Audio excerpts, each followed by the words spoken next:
Well, welcome to the September edition of Market Minutes. I'm Andy Mulholland with RE/MAX Results and the Handy Andy Realtor team here in Rochester, Minnesota. So far in 2012, we are up almost 20% in the number of closed sales here in Rochester.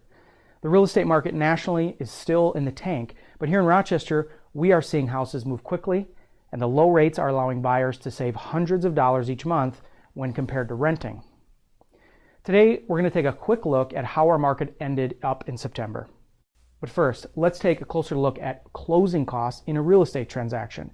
This is often a question we get from buyers we work with, so today we'll explain visually. This is you. This is the house you're buying. These are the sellers. You made an offer and they said great.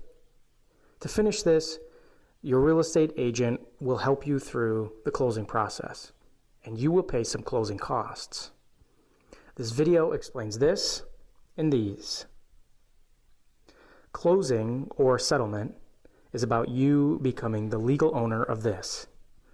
Public records currently agree that this belongs to them because the title establishes their legal ownership.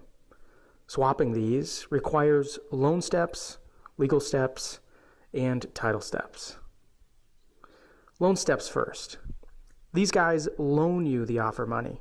You promise to pay back more over time. They charge you some loan fees and collect insurance, interest, and reserves as part of your closing costs. Legal steps next. To make the public records show that you are the legal owner of this, the government has to record the transfer of this, and they also take a little bit of this. Title steps last. The title company actually handles the transfer of this. You pay for their help. They have to find all the records here that relate to this and make sure that this is really theirs to sell to you. That's called a title search.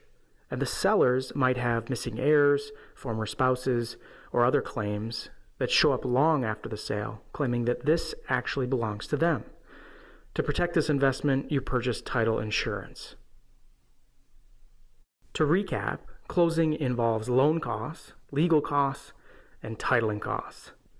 At your closing meeting with the sellers, your title company will have all these costs summarized on the government HUD-1 form.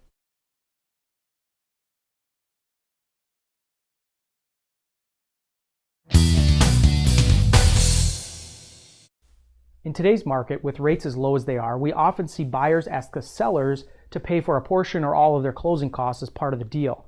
What this means for you as a buyer is that you will bring less cash out of your pocket to closing, but your mortgage will be higher with these costs included. Sellers typically don't mind you asking them to pay your closing costs because they just look at the net offer after deducting the costs. If they're okay with the net amount, they will accept your offer. As an example, let's say you offer $200,000 with the seller paying $5,000 towards your closing costs. The seller really sees a net offer of $195,000. After they deduct the $5,000, they will be paying towards your costs. But let's say you just offered $195,000 with no closing costs paid by the seller. In the eyes of the seller, these two offers are identical.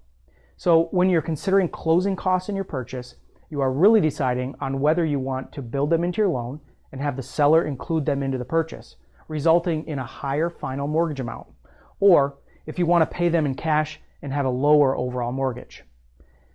There are a few important things to consider when you're deciding on how to structure your closing costs. Be sure to talk with your agent and your lender about what option is best for you.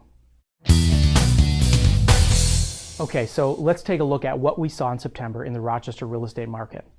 First, new listings. We saw 164 new listings hit the market in Rochester this past month, which is just one less than we saw in September of last year. Overall in 2012, we're down just slightly in the number of listings on the market when compared to 2011. Next, pending sales. Last month, we saw the number of homes that went pending go up significantly over September of 2011. Rochester had 145 homes see signed offers on them this past month, which is a 30% increase over September of last year when we saw just 114 pending sales. Closed sales are also up this past month in Rochester with 159 homes closed. That's an increase in closed sales of 18.7% over September of last year. Now, the average home in Rochester was on the market for just 97 days before it closed in September. It's another decrease in the time we are seeing a home in the market. When we look at the entire year so far, we see our average home in the market just 104 days, down from 141 in 2011. Our market is like the Energizer Bunny. It just keeps going and going and going. Well, thanks for watching this month's edition of Market Minutes. I'm Andy Mulholland with RE/MAX Results and the Handy Andy Realtor team, where we are real estate done differently. Thanks for watching.